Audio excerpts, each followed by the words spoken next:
Bueno, para quienes nos escuchan hoy, quiero que arranquemos con un ejercicio mental rápido.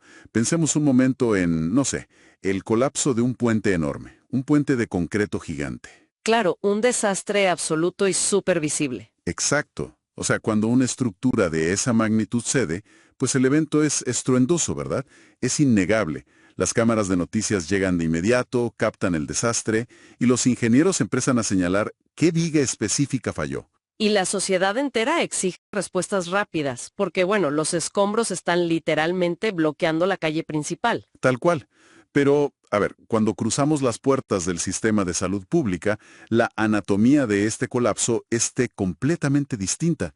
O sea, el desastre se vuelve invisible desde afuera. Sí, no hay ningún estruendo. Ninguno.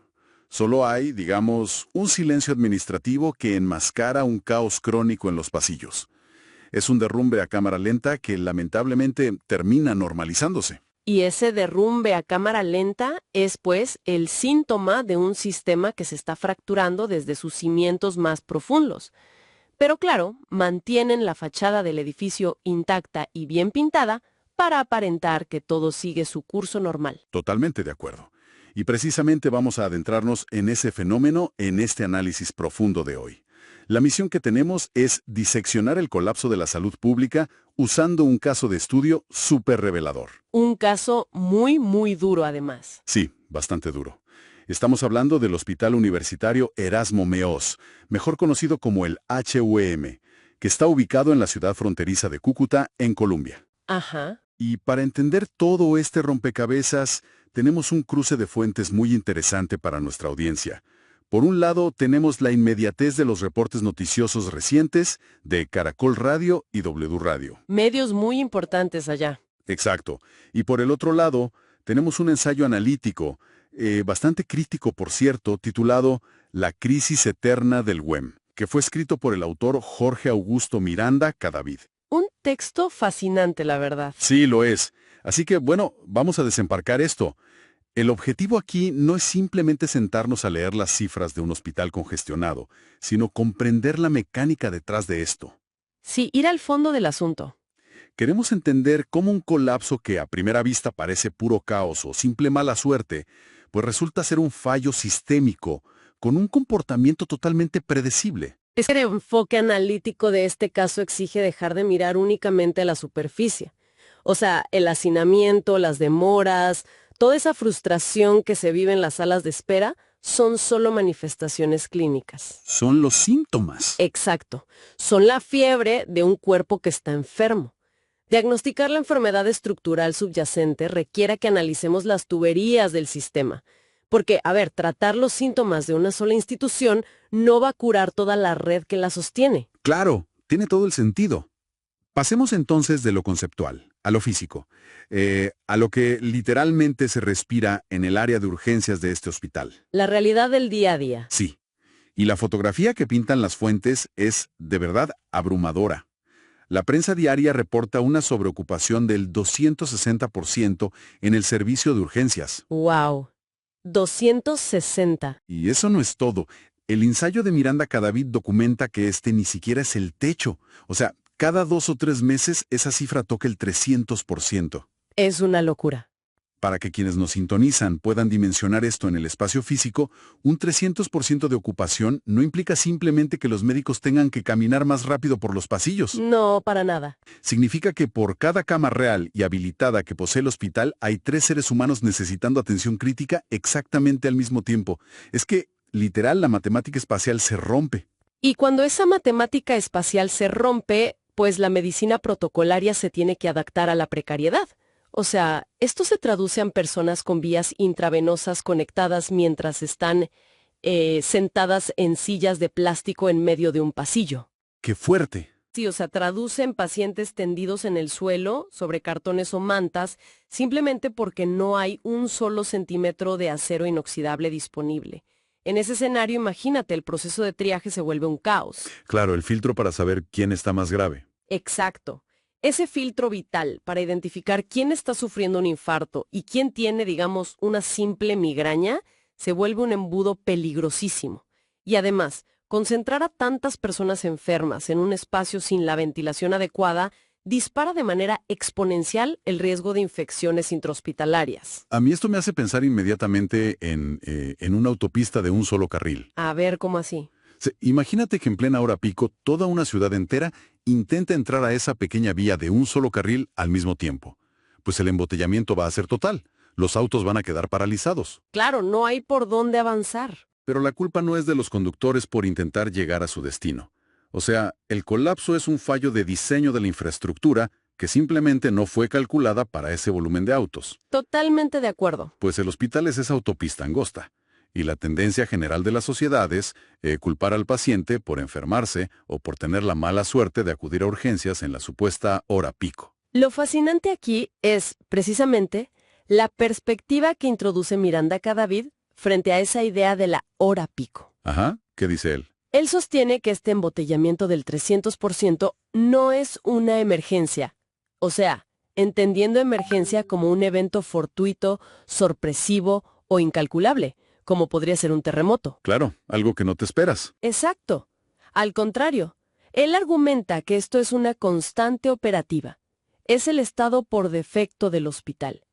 Y ojo con esto, porque esta perpetuación del caos altera fundamentalmente la psique colectiva. ¿En qué sentido? En que la población deja de ver al hospital público como un santuario de sanación y comienza a percibirlo como un lugar de dolor y humillación. Y eso termina destruyendo por completo la confianza ciudadana en la institución pública. O sea, vas al hospital y sientes que vas a sufrir más. ¡Qué terrible! Pero bueno, si la lógica nos dice que la autopista es demasiado estrecha y que se bloquea con una frecuencia que ya es predecible, pues la solución evidente sería construir más carriles, ¿no? Ampliar la capacidad, lógicamente. Ampliarla, exacto. Pero aquí es donde chocamos de frente con un muro infranqueable, que es el tema financiero. O sea, la saturación física de los pasillos y el agujero negro económico del hospital están intrínsecamente conectados. Es que las finanzas son la sangre que permite construir esos nuevos carriles. Sin flujo de caja, la infraestructura simplemente se atrofia. Y el sangrado financiero del WEM tiene unas cifras muy específicas en los reportes que revisamos. Comencemos con el SOAT. Para quienes no están familiarizados, es el seguro obligatorio de accidentes de tránsito en Colombia. Un seguro clave allá. Sí. Y las fuentes documentan una deuda de aproximadamente 30.000 millones de pesos colombianos, solo por atención a pacientes que llegaron por siniestros viales. ¿30.000 millones? Es muchísimo. Y para entender la mecánica de esta deuda, hay que verla, digamos, en tiempo real. O sea, el hospital recibe a un motociclista accidentado. Utiliza suturas, anestesia, horas de quirófano, paga el salario de los cirujanos. Claro, todo eso tiene un costo inmediato. Exacto, un dinero que el hospital ya sacó y gastó de su propio bolsillo. Luego, el área administrativa envía la factura a la aseguradora. Y ahí es donde el dinero se congela y no retorna. Y eso abre un hueco inmediato en el presupuesto mensual del hospital. Y ese hueco obliga a la institución a tomar decisiones de pura supervivencia, como por ejemplo retrasar el pago al personal de limpieza, o, peor aún, no reparar equipos médicos clave, lo que a su vez agrava la sobreocupación. Es un círculo vicioso. Sí. Y sobre el tema del SOAT, es súper pertinente mencionar una variable que añaden los reportes locales. O sea, se citan declaraciones de Hernando Mora, que es el gerente del hospital, quien afirma algo muy fuerte. ¿Qué afirma él? Él dice que la red de clínicas privadas de la ciudad no está absorbiendo su cuota justa de accidentados de tránsito, lo que, según él, obliga al UEM a recibir una carga totalmente desproporcionada. O sea, lo que dice la gerencia es que los casos más costosos o complejos terminan rebotando hacia el sector público. Pues esa es la postura oficial de la gerencia del hospital, sí.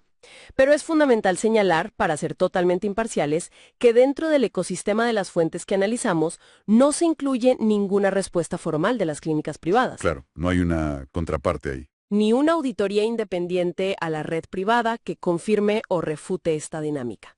Pero sí lo observamos como un síntoma clarísimo de la profunda tensión y la desconexión que existe entre los actores públicos y privados en una misma ciudad.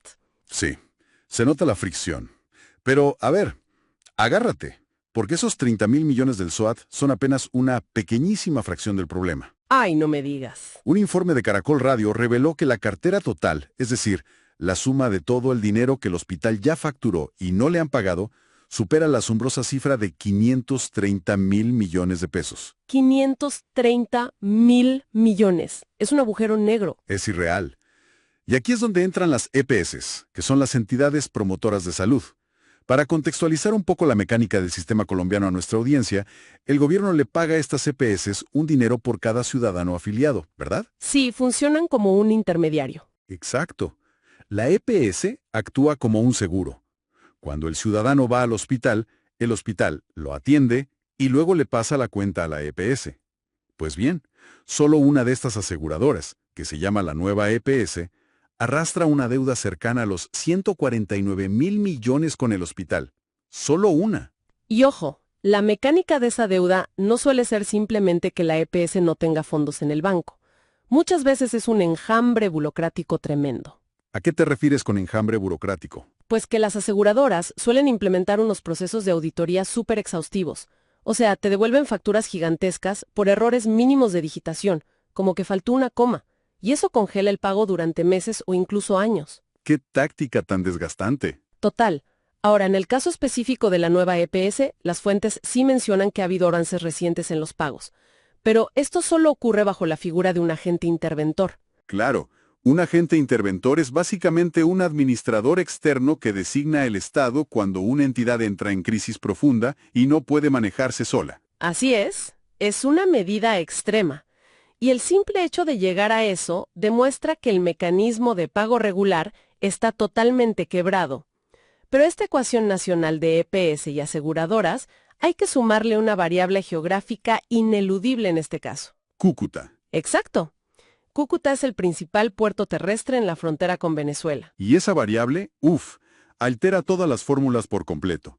Porque estamos hablando de una presión demográfica monumental por la atención a población migrante. Una población súper vulnerable. Sí, gente que en su mayoría llega sin ninguna cobertura de salud, requiriendo atención urgente o atención materno-infantil. De hecho, W Radio reportó que el gobierno nacional aprobó un desembolso, un giro directo, de 53,000 millones de pesos para pagar parte de la atención a estos pacientes sin seguro. Suena a mucha plata. Suena bien, sí. Pero el detalle está en que la deuda real acumulada por ese concepto ya rondaba los 100,000 millones. O sea, les dieron la mitad. Y ese desembolso ilustra perfectamente un patrón de gestión pública que podríamos llamar la política del paño de agua tibia. Me gusta ese término.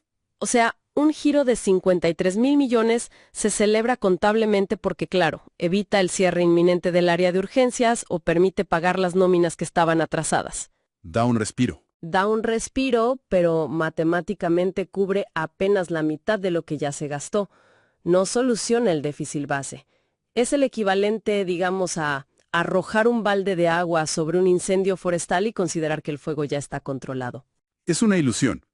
Y mira, escuchando toda esta arquitectura de deudas, las EPS reteniendo cientos de miles de millones, el gobierno pagando a medias, las aseguradoras de tránsito sin girar los fondos, pues surge una pregunta inevitable. A ver. Si el hospital está operando en un sistema nacional que parece estar diseñado para ahogarlo financieramente, ¿qué tanta responsabilidad tiene realmente el director del hospital? O sea, si no tienes gasolina, ¿cómo te pueden culpar a ti porque el autobús no avance? Pues mira, ese es el argumento defensivo clásico. Y, hasta cierto punto, es lógico dentro de la administración pública. Tú dices, no hay plata, no hay milagros. Exacto. Es lo primero que uno piensa. Sin embargo, el análisis de Miranda Cadavid desarma por completo esa premisa. Su texto no exonera al sistema nacional, para nada, pero sí apunta a una incapacidad crónica en la gestión interna del UEM, que va mucho, mucho más allá de la simple falta de presupuesto. Ok, me detengo ahí. Cuando yo leo incapacidad crónica en este contexto, lo que infiero es un modelo de gerencia que, llega todos los días simplemente a ver qué tragedia nueva hay que resolver hoy. Ajá, tal cual. Una gerencia súper reactiva, de apagar incendios hora por hora, sin ninguna capacidad de mirar el calendario y anticiparse a los problemas. Esa es la crítica principal que hace el ensayo. Esa es exactamente la esencia de la crítica. O sea, se gobierna la crisis en lugar de gestionar el riesgo. El ensayo señala que los recursos que sí están disponibles en el hospital se asignan mediante lógicas administrativas totalmente obsoletas. ¿De qué época hablamos? Casi del siglo pasado. Son modelos que ignoran por completo los patrones de la demanda moderna. Entonces, ¿qué significa todo esto a nivel práctico? Porque si el hospital sigue evaluando su propio éxito o su rendimiento simplemente contando cuántas personas cruzaron la puerta principal ese mes, pues estamos midiendo la métrica equivocada. Totalmente equivocada. Contar cabezas no dice absolutamente nada sobre si esas personas se curaron o si salieron peor. Es que la medición del volumen es un espejismo estadístico. O sea, decir en un informe de gestión, atendimos a 10,000 personas este mes, suena a un éxito rotundo. Claro, te aplauden. Te aplauden, sí. Pero Miranda Cadavid propone una revolución en los indicadores clave de desempeño, los famosos KPIs. Él dice que el enfoque debe migrar urgentemente del volumen a la calidad del flujo. La calidad del flujo. Sí, o sea, no importa cuántos entran, sino a qué velocidad entran, con qué precisión diagnóstica se les atiende y en qué condiciones reales salen del sistema de salud. Entremos en la mecánica de sus indicadores, porque creo que cambian por completo la forma de ver un pasillo lleno de gente. A ver, el primer KPI propuesto es medir el tiempo real desde el ingreso del paciente hasta la primera atención médica efectiva. Y ojo, la palabra clave ahí es efectiva. Exacto. No el tiempo en que una recepcionista simplemente toma sus datos y le pide la cédula, sino el minuto exacto en que un profesional clínico evalúa su riesgo vital real. Exactamente. Y luego tenemos el segundo indicador, que ataca directamente la logística interna. Hablamos de la tasa de giro de camas. ¿Y eso cómo funciona en la práctica? Pues mira, esto ya no es medicina pura, es casi ingeniería de procesos. Mide el tiempo exacto que transcurre desde que un paciente es dado de alta y abandona la camilla, hasta que el equipo de limpieza llega, desinfecta el área, se cambian las sábanas y por fin el paciente que estaba en la silla de plástico puede ser trasladado a esa cama. Ah, ok. O sea que si ese proceso básico toma, no sé, 4 horas simplemente por falta de personal de aseo coordinado, pues el embotellamiento en urgencias no es un problema médico, es un fallo operativo. Y es un fallo fácilmente corregible si lo mides bien. Qué interesante. Y el tercer indicador se conecta directo con eso. El porcentaje de pacientes que superan las 24 horas en el área de urgencias. Porque el área de urgencias, por su propio diseño, debería ser una zona de tránsito rápido, ¿no? Es la idea. Entras y sales. Claro, estabilizas al paciente y de inmediato lo subes a un piso para hospitalización, o lo envías a su casa. Tener a alguien ahí 3 días en urgencias es romper por completo el propósito del área. Totalmente. Lo cual nos lleva al cuarto KPI, que evidencia un ciclo terrible, que es la tasa de reingresos por altas prematuras. Y la mecánica aquí es trágica. Imagínate, tienes 3 personas en el pasillo ahogándose, literalmente. Así que el médico siente la presión gigante de dar de alta al paciente de la cama, aunque a ese paciente todavía le falte un día más de recuperación. Y la consecuencia directa de esa alta prematura, motivada por el afán, es que ese mismo paciente regresa a las 72 horas, pero ahora con una complicación respiratoria grave o una infección sistémica. Regresa peor. Mucho peor. Y ahora va a requerir el triple de recursos, medicamentos muchísimo más costosos y, paradójicamente, más tiempo ocupando una cama. O sea, ahorrar horas hoy le cuesta semanas enteras al hospital mañana. Es matemática simple pero dolorosa. Sí, muy dolorosa. Y finalmente, el quinto indicador sugerido es la monitorización en tiempo real del agotamiento o el famoso burnout del personal de salud. Fundamental. Porque un sistema tan complejo depende 100% de la agudeza mental de sus operadores. Si los médicos están colapsados psicológicamente, trastornos de 24 horas continuas sin un buen descanso, pues el margen de error clínico se dispara por las nubes. Lógico.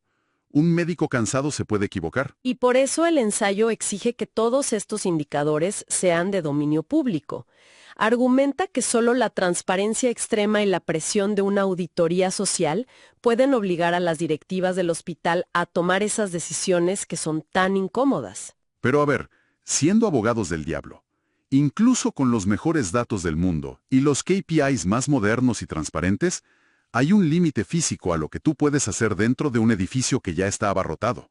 Claro, el espacio es el que es. Y al analizar las soluciones propuestas en las fuentes, pues queda bastante claro que el Hospital Erasmo Meós no se puede salvar trabajando exclusivamente dentro de las paredes del Hospital Erasmo Meós. Es que intentar solucionar este nivel de hacinamiento cerrando las puertas o, no sé, reorganizando camillas en los pasillos, es ignorar por completo la raíz del problema. Es un enfoque súper endogámico y limitado. Ahora, es cierto que las fuentes proponen algunas ideas de reingeniería interna que, bueno, vale la pena entender. Por ejemplo, hablan de unidades de decisión rápida y de un modelo de contratación predictiva. Eso es interesantísimo. Sí, es decir, si el análisis de datos históricos te demuestra que cada mes de octubre, por el clima, los casos respiratorios suben un 300%, pues el hospital debería tener los contratos del personal extra firmados desde septiembre. Exacto, ser proactivos. No empezar a buscar médicos desesperadamente cuando ya no hay sillas libres en urgencias. También mencionan el uso de telemedicina para realizar triajes de forma remota. Y aquí te confieso que me surge una duda fuerte sobre la aplicabilidad real de esto. A ver, cuéntame. Pues, ¿cómo aplicas telemedicina y consultas por videollamada a una población migrante o a personas en pobreza extrema que posiblemente no tienen acceso a Internet estable o ni siquiera tienen un teléfono inteligente? Es una excelente pregunta. Y la respuesta es que la telemedicina en este contexto no busca atender a la población más vulnerable directamente. Su mecanismo de impacto es más bien indirecto. ¿Indirecto cómo?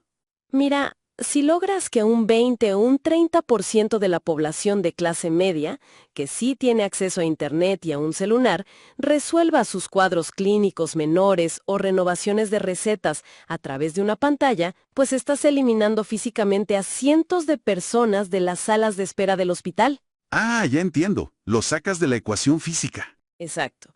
Liberas el espacio, las sillas y el tiempo de los médicos para que la población migrante o sin recursos, que inevitablemente va a llegar caminando a la puerta de urgencias, pueda ser atendida mucho más rápido. Ok, aquí es donde se pone realmente interesante, porque con esto llegamos a la solución madre, al diseño del ecosistema completo. El panorama grande. Sí, porque la clave no está en el hospital universitario de alta complejidad, sino que está en la base de la pirámide, la atención primaria. Esa atención que es gestionada a nivel local por entidades como el Instituto Municipal de Salud, el INSalud, allá en Cúcuta. El colapso ocurre porque hoy estas dos redes están completamente divorciadas. Totalmente. Operan como islas en un mismo archipiélago. Tienen presupuestos distintos, sistemas informáticos que no se hablan entre sí y lógicas territoriales completamente separadas. Pensemos un momento en cómo funciona este ecosistema desconectado hoy versus cómo debería funcionar en un mundo ideal.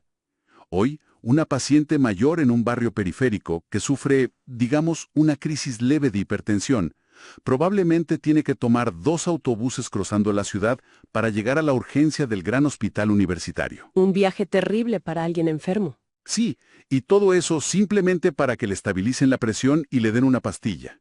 Y al hacer eso, ocupa tiempo de triaje, tiempo de enfermería y espacio físico vital. Cuando pudo resolverse en su barrio. Exacto. El modelo de integración que plantean propone, en cambio, un sistema de referencia digital unificado. Estamos hablando de centros de atención básica distribuidos estratégicamente en los barrios, con atención 24 horas y capacidad real de distribuir medicamentos localmente. Es que ese diseño ecosistémico funciona bajo una premisa básica de contención. O sea, si la red local de INSalud en los barrios es resolutiva y logra absorber el 70% de las patologías de baja y mediana complejidad, Que es la mayoría de la gente. así es. Si absorben eso, pues el WEM recibe exclusivamente lo que su infraestructura realmente requiere. Cirugías de trauma complejo, accidentes cerebrovasculares y pacientes de cuidados intensivos. Todo fluye mejor. Y lo que revela el análisis de las fuentes, que es lo más frustrante, es que la barrera para implementar esta integración no es técnica. No. No. La interoperabilidad tecnológica de bases de datos para que el municipio y el departamento compartan historiales médicos en la nube ya existe. Está súper probada y ni siquiera es económicamente restrictiva a nivel de licencias de software. Entonces, si la tecnología existe y además es costo efectiva, pues la fricción tiene que venir del factor humano. Es una barrera política y administrativa, ¿verdad? 100%. Es una lucha por el control territorial y el control presupuestal. Unificar sistemas significa ceder parcelas de poder gerencial, homologar nóminas y compartir presupuestos entre entes municipales y departamentales que históricamente operan con agendas políticas muy distintas. O sea, la fragmentación administrativa, el ego y la política son los que mantienen los pasillos llenos de pacientes sufriendo. Lamentablemente, esa es la principal barrera. Pues analizar estas fricciones nos permite ver mucho más allá de las fronteras de Cúcuta o de Colombia de verdad. El caso del WEM es como un microscopio sobre un mal global. Nos muestra con una claridad escalofriante cómo los sistemas puramente reactivos, esos que están diseñados para responder a la catástrofe en lugar de prevenirla, terminan siendo exponencialmente más costosos. A todo nivel. Sí, agotan los presupuestos, queman mentalmente al recurso humano y, lo más trágico, se cobran vidas humanas por fallos de logística pura. Y ojo, el peso de esta ineficiencia nunca se distribuye de manera equitativa en la sociedad. Como señala muy bien Miranda Cadavid en su ensayo, normalizar un hospital funcionando al 300% no es un mero desafío administrativo. Es mucho más grave. Es una vulneración sistemática de derechos fundamentales que recae exclusivamente sobre las poblaciones con menos red de apoyo económico y social. Y esta negligencia estructural transforma la desesperación de un paciente abandonado en un pasillo en una rabia social profunda, Una rabia que a veces explota ahí mismo. que lamentablemente termina detonando en agresiones físicas y verbales contra médicos y enfermeros que no tienen la culpa. El personal de la salud se convierte injustamente en el rostro visible y más golpeado de un Estado que está ausente. Literal. Ese médico agotado que lleva 24 horas trabajando es usado como el escudo humano de la burocracia. Lo fascinante aquí, y si conectamos esto con el panorama general de lo que hemos revisado hoy, emerge una reflexión final que es muy incómoda, pero totalmente necesaria a partir de los datos. Te escucho. Si hoy sabemos que mediante la aplicación de inteligencia de datos y KPIs, un pico de hacinamiento del 300% es matemáticamente predecible y calculable, con meses de anticipación. Sí. Y si sabemos que las herramientas informáticas y los modelos de atención primaria para descongestionar el sistema existen, son viables y están a nuestra disposición hoy en día, la pregunta es, ¿podemos seguir catalogando este nivel de sufrimiento diario como una simple crisis de salud imprevisible? ¿O por el contrario, debemos empezar a enfrentarlo como una decisión silenciosa de diseño social y priorización presupuestal que de alguna manera todos hemos consentido y normalizado? Wow. Es una interrogante profundísima que sin duda cambia la forma en que observamos la infraestructura que nos rodea. El desastre a cámara lenta sigue ahí frente a nosotros, aunque no bloquee las calles con escombros físicos. Sigue pasando todos los días. Así es. La caída de este puente invisible exige que revisemos críticamente los cimientos de los sistemas en los que depositamos nuestra confianza justo en el momento más vulnerable de nuestras vidas. Pues dejamos este análisis profundo hasta aquí, pero la invitación queda súper abierta para que nuestra audiencia siga cuestionando las mecánicas que rigen nuestro entorno diario. Hasta el próximo análisis.